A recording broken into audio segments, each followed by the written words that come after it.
Salam Bapak Ibu, jumpa kembali dengan saya Pendeta Johannes Sanggar. Mari kita lihat dalam Kisah Rasul pasal 3 ayat 21. Kristus itu harus tinggal di surga sampai waktu pemulihan segala sesuatu, seperti yang difirmankan Allah dengan perantaraan nabi-nabi yang kudus di zaman dahulu. Ayat yang singkat sekali, Kristus harus tinggal di surga sampai waktu pemulihan segala sesuatu.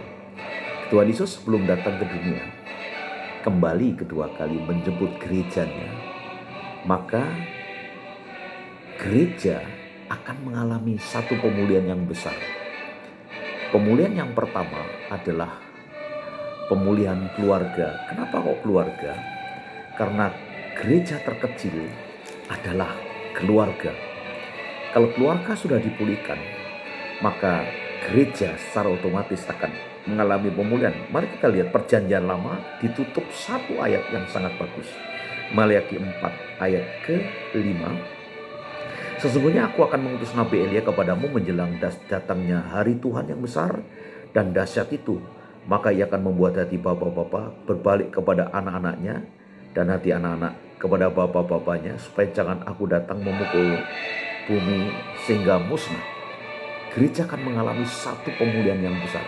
Sekarang begitu banyak orang ke gereja tapi cerai, ke gereja anaknya berontak, ke gereja kacau balau.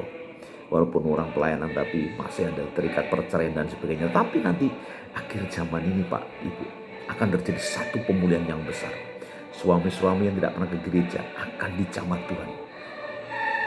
Suami-suami yang anti gereja akan dicamat Tuhan. Istri-istri yang tidak mendukung suaminya akan terjadi pemulihan. Anak-anak yang memberontak akan dipulihkan. Itu yang pertama. Gereja akan memulihkan pemulihan. Yang dipulihkan adalah keluarga. Yang kedua, gereja akan mengalami satu pemulihan yang besar. Apakah itu? Akan terjadi pemulihan 5 jawatan. Apakah 5 jawatan dalam gereja? Dalam Efesus pasal keempat dikatakan pemulihan jawatan rasul, nabi, penginjil, gembala dan guru. Itu Tuhan akan pulihkan luar biasa. Dan kalau ketika gereja dipulihkan seperti jawatan dipulihkan seperti ini, maka akan terjadi apa? Pemulihan karunia-karunia Roh Kudus yang begitu dahsyat dalam gereja.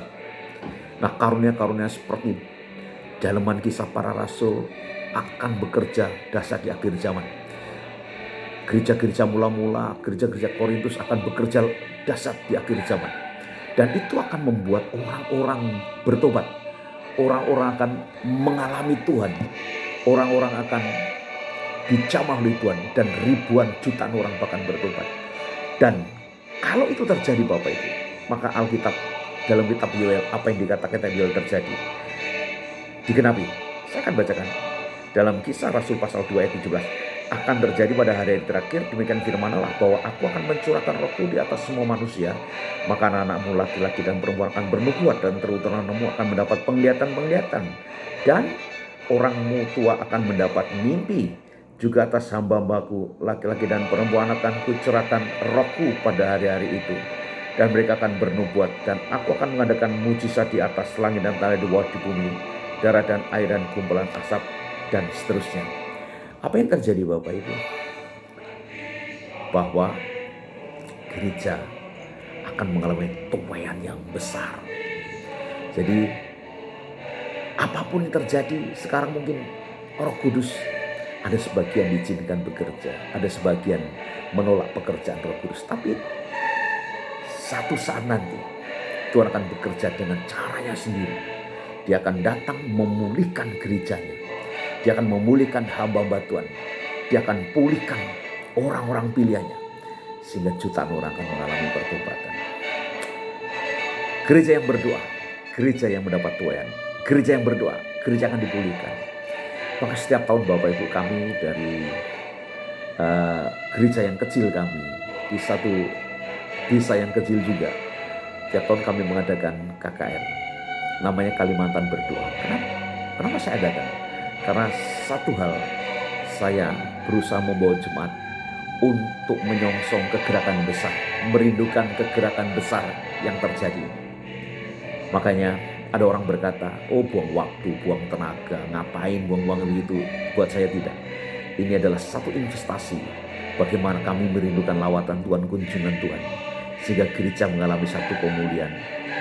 Banyak pertobatan, banyak mujizat dinyatakan.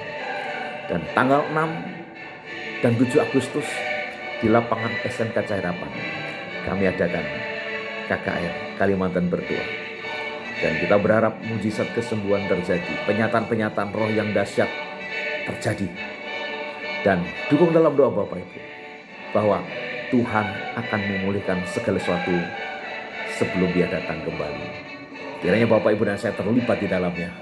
Pekerjaan yang dahsyat, yang besar itu. Dan saya yakin dan percaya, urapan Tuhan, kemurahan Tuhan akan menyertai kita. Doa saya pagi ini, Bapak Ibu datang ke gereja, hati yang haus, hati yang lapang. Bila kasih Tuhan membuat kita semakin menyala-nyala.